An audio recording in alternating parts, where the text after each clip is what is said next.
خودکشی سے پہلے باقلم محترم جاوید چوہدری۔ حاجی صاحب نے اپنی زندگی کے ابتدائی ورق پلٹنا شروع کر دیے۔ ان کا کہنا تھا وہ انتہائی غریب تھے۔ وہ لمبے چوڑے خاندان کے ساتھ 1947 میں مشرقی پنجاب سے لیل پور فیصل آباد پہنچے۔ انہیں 5 مرلے کا گھر الاٹ ہوا جس میں 3 بھائی، ان کے 12 بچے، 4 بہنیں اور والدین رہتے تھے۔ بازار اور کارخانے بند تھے، کام تھا نہیں اور گھر میں کھانے پینے کی اشیاء کی شدید قلت تھی۔ بچے دودھ کی وجہ سے روتے تھے اور خاندان کے پاس دودھ کے لیے پیسے نہیں ہوتے تھے۔ حاجی صاحب کا کہنا تھا میں اس وقت 10 سال کا بچہ تھا۔ میرے بھائیوں اور والد نے کاروبار کی کوشش کی لیکن ناکام رہے۔ ہم سب نے نوکریاں اور مزدوریاں تلاش کی لیکن ہم اس میں بھی کامیاب نہ ہوئے۔ میں نے 10 سال کی عمر میں مزدوری شروع کی اور 20-22 سال کی عمر تک اینٹیں، روڑی، بجری اور سیمنٹ ڈھوتا رہا۔ اس دوران میری شادی بھی ہو گئی۔ مجھے اللہ تعالیٰ نے 2 بیٹے بھی دے دیے لیکن میرے حالات ٹھیک نہ ہوئے۔ غربت کی وجہ سے میرے گھر میں لڑائی جھگڑے ہوتے رہتے تھے۔ ہم سب بہن بھائی اور ہماری بیویاں آٹے، دال، چاول اور دہی کے لیے ایک دوسرے سے لڑتی رہتی تھی۔ ہمارے بچے بھی ایک دوسرے سے الجھتے رہتے تھے اور ہمارے والدین بھی ہمیں برا بھلا کہتے رہتے تھے۔ میں ان حالات کیا تو بری طرح تنگ آ گیا۔ چنانچہ ایک دن میرا بیوی کے ساتھ جھگڑا ہوا اور میں نے خودکشی کا فیصلہ کر لیا۔ میں نے بازار سے زہر خریدا اور یہ زہر لے کر گھر کی چھت پر چڑھ گیا۔ میرا خیال تھا میں زہر پیوں گا اور گھر کی چھت پر کھلے آسمان کے نیچے چپ چاپ دنیا کے دکھوں سے آزاد ہو جاؤں گا۔ میں نے زہر کی بوتل سامنے رکھی، ڈھکن کھولا اور بوتل کو دیکھنا شروع کر دیا۔ یہ نومبر کی ٹھنڈی شام تھی، سورج غروب ہو رہا تھا اور میں چھت پر بوتل کے سامنے بیٹھا تھا۔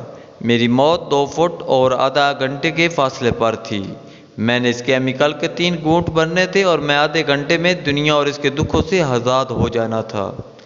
میں نے بوتل کی طرف ہاتھ بڑھایا لیکن بوتل کو چھونے سے پہلے میرے دماغ میں ایک عجیب خیال آیا۔ میں نے سوچا کیوں نہ یہ تصور کر لوں کہ میں مر چکا ہوں اور میں مردوں کی طرح ہر قسم کے دکھ، تکلیف، افسوس، پریشانی، اذیت اور بے عزتی سے آزاد ہو چکا ہوں۔ مجھے اب مردوں کی طرح گرمی کا احساس ہوتا ہے اور نہ ہی سردی کا۔ میں نے سوچا میں کیوں نہ یہ تصور کر لوں کہ میں مر چکا ہوں اور میں مردوں کی طرح ہر قسم کے دکھ، تکلیف، پریشانی، اذیت اور بے عزتی سے آزاد ہو چکا ہوں۔ مجھے اب مردوں کی طرح گرمی کا احساس ہوتا ہے اور نہ ہی سردی کا، اور نہ ہی دھوپ اور دھواں ڈسٹرب کرتا ہے۔ میں یہ سمجھ لوں میں اپنی زندگی گزار چکا ہوں اور آج سے باقی زندگی بھوت کی طرح گزار دوں گا۔ ایک ایسا بھوت جس سے تھکن ہوتی ہے اور نہ نیند آتی ہے، نہ تکلیف ہوتی ہے اور نہ ہی اذیت، جو صرف اور صرف کام کرتا ہے، 24 گھنٹے کام۔ حاجی صاحب کی کہانی دلچسپ تھی۔ انہوں نے بتایا میں نے زہر کی بوتل چھت پر الٹ دی اور اسی وقت گھر سے نکل کھڑا ہوا۔ میں نے بیوی کے زیور، گھر کے برتن اور اپنے کپڑے بیچے اور مارکیٹ سے کپڑے کے تھان خریدے، سائیکل کے کیریئر پر رکھے اور گھنٹہ گھر چوک میں کھڑے ہو کر کپڑا بیچنا شروع کر دیا۔ میرا یہ کام چل نکلا۔ کیونکہ میں نے دکان کا کرایہ اور سیلز مین کی تنخواہ نہیں دینا ہوتی تھی۔ میرا کپڑا بازار سے سستا ہوتا تھا لہذا گاہک میرا انتظار کرنے لگے۔ اس دوران دکانداروں نے میری توہین کی، پولیس نے مجھے ڈنڈے مارے، ملوں نے مجھے کپڑا دینے سے انکار کر دیا اور میں سارا دن آوازیں لگانے کے بعد خالی ہاتھ بھی گھر آیا۔ لیکن مجھے کسی تکلیف نے تکلیف نہ دی کیونکہ میں ہر تکلیف یہ سوچ کر سہ جاتا تھا میں مردہ ہوں، میں بھوت ہوں اور بھوتوں اور مردوں کو تکلیف نہیں ہوتی۔ یہ سلسلہ جاری رہا یہاں تک کہ میرا کام چل نکلا۔ میں سائیکل کے کیریئر سے دکان میں شفٹ ہو گیا۔ دکان سے میں سادے کپڑے کو رنگ کرانے کے شعبے میں آ گیا۔ میں فیکٹریوں سے کپڑا خریدتا، یہ کپڑا رنگ ساز کارخانوں میں لے جاتا، وہاں سے اس پر مختلف ڈیزائن بنواتا اور یہ کپڑا بعد ازاں مختلف دکانوں پر بیچ دیتا۔ یہ کام کامیاب ہو گیا۔ میں نے بعد ازاں کپڑے کو رنگ کرنے کا کارخانہ لگا لیا۔ میں بیرون ملک سے کپڑا منگواتا، اس کپڑے کا ڈیزائن دیکھتا اور یہ ڈیزائن مقامی کپڑوں پر بنا دیتا۔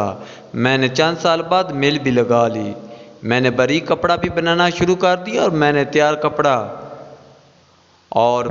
کپڑا ایکسپورٹ بھی کرنا شروع کر دیا۔ اللہ نے کرم کیا، میرا کاروبار پھیلتا چلا گیا۔ میں چھوٹے گھر سے بڑے گھر اور پرانے محلے سے اچھی ہاؤسنگ اسکیم میں آ گیا۔ میں نے 3-4 گاڑیاں بھی خرید لی، نوکر چاکر بھی رکھ لیے، اور آج میں پاکستان کے چند بڑے بزنس مینوں میں شمار ہوتا ہوں۔ حاجی صاحب کا کہنا تھا وہ اگر اس دن خودکشی کا فیصلہ نہ کرتے یا پھر خودکشی سے 2 سیکنڈ پہلے خود کو بھوت تسلیم نہ کرتے اور مردہ بن کر اندھی محنت کا فیصلہ نہ کرتے تو وہ آج کامیاب نہ ہوتے۔ حاجی صاحب اسلام آباد اتر کر فیصل آباد روانہ ہو گئے، لیکن وہ جاتے ہوئے مجھے یہ سوچ کے ایک نیا زاویہ دے گئے۔ میں آج جب بھی خودکشی کی کوئی خبر پڑھتا ہوں تو مجھے حاجی صاحب یاد آ جاتے ہیں، اور میں سوچتا ہوں اس شخص اور حاجی صاحب میں بس ایک فرق تھا۔ حاجی صاحب نے زہر پینے کی بجائے محنت کے دریا میں کود کر آسان خودکشی کر لی۔ اس شخص نے زہر پٹڑی، دریا اور گولی جیسا مشکل راستہ منتخب کیا۔ دنیا کا ہر انسان مر جاتا ہے، کوئی 20 سال کی عمر میں دنیا سے رخصت ہو جاتا ہے، کوئی 40 سال، 45 سال کی عمر میں، اور کوئی 60، 70، 80 سال کی عمر میں انتقال کر جاتا ہے۔ کوئی یہ حادثے کا شکار ہو جاتا ہے اور کوئی کسی دوسرے کے انتقام کا نشانہ بن جاتا ہے۔ دنیا میں حضرت موسیٰ ہوں یا فرعون، دونوں بالآخر اپنے رب کی طرف لوٹ جاتے ہیں۔ دنیا میں مصائب، مشکلات اور مسائل بھی بہت بڑی حقیقت ہیں۔ دنیا کا ہر شخص موت کی طرح مسائل کے عمل سے بھی گزرتا ہے، لیکن کچھ ناسمجھ بے وقوف لوگ ان مسائل کو موت کی وجہ بنا لیتے ہیں اور وقت سے پہلے مر جاتے ہیں۔ یہ لوگ اگر زہر پینے کے بجائے مسائل کا زہر پی لیں، یہ دریا میں کودنے کے بجائے محنت کے دریا میں چھلانگ لگا دیں، اور یہ اگر ٹرین سے ٹکرانے کی بجائے حالات سے ٹکر جائیں تو یہ حاجی صاحب کی طرح کامیاب ہو جائیں گے، یہ وقت کی چٹان پر اپنے قدم کے نشان چھوڑ جائیں گے۔ یہ لوگ اگر خودکشی سے پہلے یہ سوچ لیں آج سے ان کی زندگی ختم ہو گئی ہے اور ان کی باقی زندگی آپ حاجی صاحب کی طرح لڑتے لڑتے گزرے گی، تو تصویر کے سارے رنگ بدل جائیں۔ میں جب بھی خودکشی کی کوئی خبر پڑھتا ہوں تو سوچتا ہوں کاش اس شخص نے ایک لمحے کے لیے حاجی صاحب کی طرح سوچا ہوتا، کاش اس نے محنت کے دریا میں چھلانگ لگا دی ہوتی، تو آج یہ بھی پاکستان کا سب سے بڑا صنعت کار ہوتا، کیونکہ محنت بہرحال خودکشی سے کہیں آسان کام ہے۔